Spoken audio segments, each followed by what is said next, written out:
electricity, the highest for any commercially viable solar power system.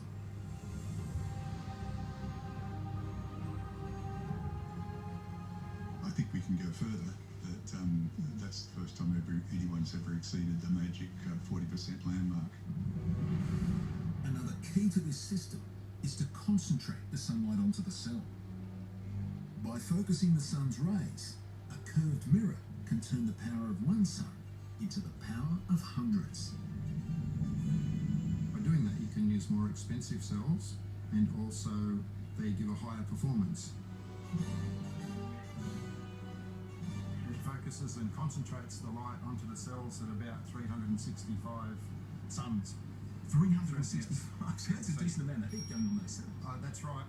And what happens if you sort of misalign things and you've got that kind of power lurking around? Okay, if we do misalign, we can start cooking some of the rubber and plastic parts. Have you done that? Once, yes. To develop their technology further, Martin and Mark partnered with another veteran of Australian solar power, John Wasich. He's built a test facility for concentrated solar cell technology. And he's already solved one of its biggest challenges, cooling the solar cells. While the sunlight hitting the cells needs to be intense, the excess heat created has to be taken away or it causes problems. One of the very big challenges has to be to manage that heat and extract the heat so that we can keep the cells happy and running cool so that they have maximum efficiency. This is a secret, but we can demonstrate it. We can't tell you precisely how, but we've developed an ultra-efficient heat sink that's able to extract a rather large amount of heat from the cells and keep them below 60 degrees. 60 degrees is the maximum operating temperature for these cells. Any higher and they become less efficient. Much like the UNSW prototype, John's system uses mirrors to direct and focus sunlight onto a solar cell. They're called heliostats, and they concentrate the sun up to 700 times. In other words, 700 suns. The cooling system must work extremely well. Back in the lab, John shows me just how good it is. Okay, I think it's time to introduce the blowtorch. The blowtorch? The blowtorch. That's a piece of high-tech equipment, I think, isn't it? Indeed it is, but it needs to be able to extract the heat that is applied by this blowtorch, and that's equivalent to what it needs to do when it's actually operating. Okay, it's yours, not mine, I guess. If there was no cooling present, the blowtorch would do serious damage to the chip. But sure enough, it's stone cold. Stone cold. That is an impressive cooling system. And I guess you need that if you've got the power of 600 or 700 suns hitting those cells. Indeed, and that's one of the secrets that we've cracked, how to do that effectively, cheaply, easily and reliably.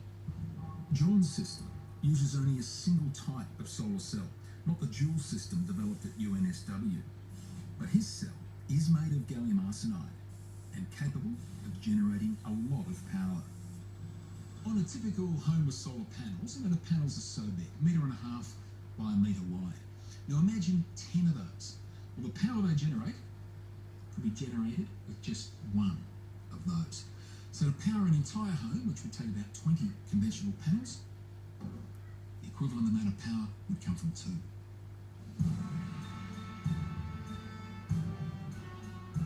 John has even built a pilot power station in central Victoria, which is fully operational.